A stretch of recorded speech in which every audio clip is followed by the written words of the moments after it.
മഹാവിഷ്ണു തൻ്റെ സുദർശന ചക്രം അരികിൽ വെച്ച് വിശ്രമിക്കുകയായിരുന്നു. വിശ്വപ്രപഞ്ചത്തിലെ ഏറ്റവും ശക്തമായ ആയുധമാണ് സുദർശന ചക്രം. ആ സമയം അവിടെ എത്തിയ ബാലഗണപതി തിളങ്ങുന്ന ആ ചക്രം ഒരു കളിപ്പാട്ടമാണെന്ന് കരുതി കയ്യിലെടുത്തു.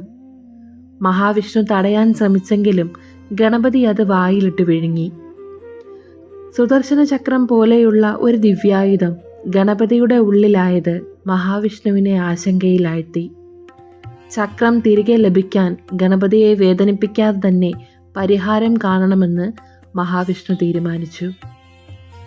ഗണപതിയെ ചിരിപ്പിച്ചാൽ മാത്രമേ അദ്ദേഹത്തിൻ്റെ വായ തുറന്ന് ചക്രം പുറത്തു വരൂ എന്ന് മഹാവിഷ്ണു മനസ്സിലാക്കി. ഇതിനായി അദ്ദേഹം തൻ്റെ 4 കൈകളിൽ 2 കൈകൾ കൊണ്ട് 2 കാതുകളിലും പിടിച്ചു.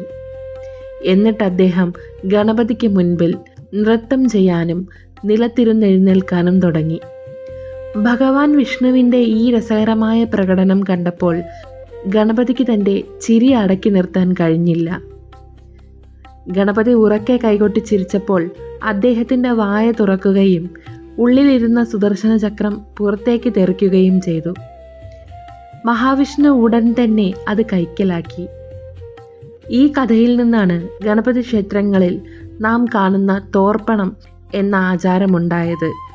ഭക്തർ തങ്ങളുടെ അഹങ്കാരം വെടിഞ്ഞ് ഗണപതിക്ക് മുന്നിൽ ചെവിക്ക് പിടിച്ച് കുമ്പിടുമ്പോൾ ഭഗവാൻ പ്രസന്നനാകുന്നു എന്നാണ് വിശ്വാസം. എല്ലാവർക്കും ഈ വീഡിയോ ഇഷ്ടമായെന്ന് കരുതുന്നു. പുതിയൊരു വീഡിയോയുമായി വീണ്ടും കാണുന്നത് വരെ നന്ദി, നമസ്കാരം.